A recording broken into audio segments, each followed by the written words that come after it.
A harrowing bus accident and injured and traumatized learners. A reality faced by learners who rely on scholar transport across the province.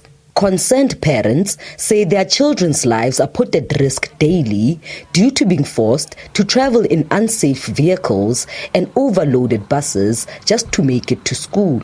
Some 131 children are overloaded in that one bus, and they drive in a very bad road that has ditches everywhere. Our children can't even attend extra classes because the bus is going to leave them behind, and they can't also attend Saturday classes. There are 131 learners this year, and they travel on these bad roads. So all we want to know is if government is only planning to assist when our children die. Education stakeholders say such failures of scholar transportation also affect the learner's right to education. Government must really find a way to coordinate the scholar transport throughout the 9 provinces with a view to make sure that the right to learn is not compromised. We also call upon the South African Human Rights Commission to investigate all of these challenges with a view to remedy the situation.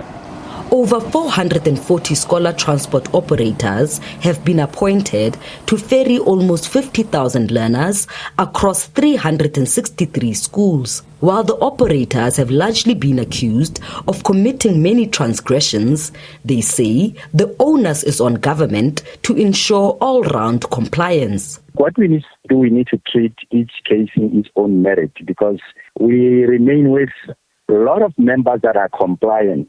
So we cannot generalize when we're talking about individuals that were not compliant.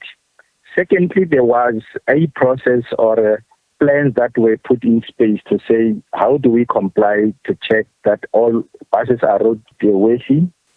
In his State of the Province address, Acting Premier Nono Malui stated that the government has reinforced its efforts to tackle the scholar transport crisis by conducting continuous inspections and compliance monitoring of all service providers. They have all signed service-level agreements following a thorough vehicle inspection and verification process.